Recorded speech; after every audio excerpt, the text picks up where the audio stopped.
If you've seen a meme online, or used a dog filter on Snapchat, or even liked or retweeted a picture, you have definitely used a form of social media. We use social media to connect with others. Some include Facebook, Twitter, Snapchat, and Instagram. There are many platforms of social media that can be useful for different types of interactions. I had a MySpace in middle school, a Facebook in high school, and now Twitter, Instagram, and Snapchat. When a new one came out, everyone rode that wave, and so did I. There is no question that social media brings people together. It instantly connects people all around the world as a form of communication. There are many forms of social media, and each plays a different role in how we communicate with others and share information. By discussing the different forms of social media, you will be able to consider the negative and positive aspects that come along with it. I will talk about the history of social media, the negatives and positives, and how it continues to develop and influence our lives on a daily basis. The first social media website that was in the 90s was called 6 Degrees, and people were able to create profiles and add others as friends, and this paved the way for instant messaging and blogging and social media that we know and love today.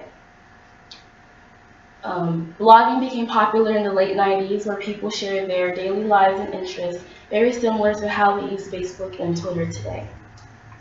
And YouTube and PhotoBucket was used to share videos and pictures, and sites like MySpace and Facebook were able to combine those different forms of social media and put it all into one.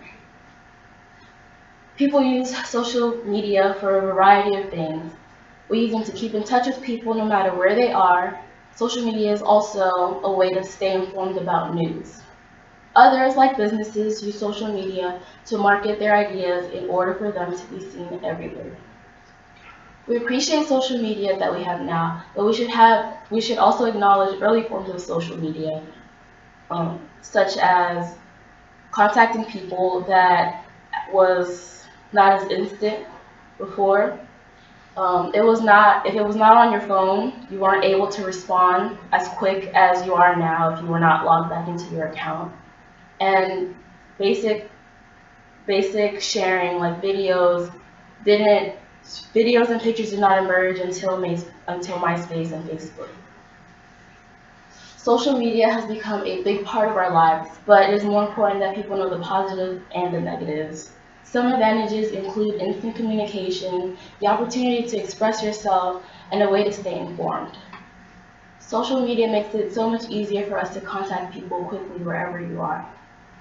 Some people, like myself, have family overseas, and it is so great to be able to easily communicate with them quickly, regardless of the time difference. Sites like Twitter and Tumblr allow you to post whatever you want and how you feel about anything. You can interact with people who share the same beliefs and ideas with you, even if you don't know them. Sometimes you may not have the time to switch on the TV and watch the news. If you're on the go, you still want to stay informed, you can get the news straight from your phone if you simply follow your favorite news outlets.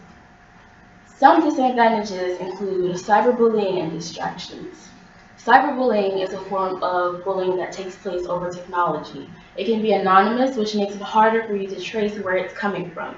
Also, deleting anything off the internet, such as pictures and videos, is not guaranteed to be gone forever.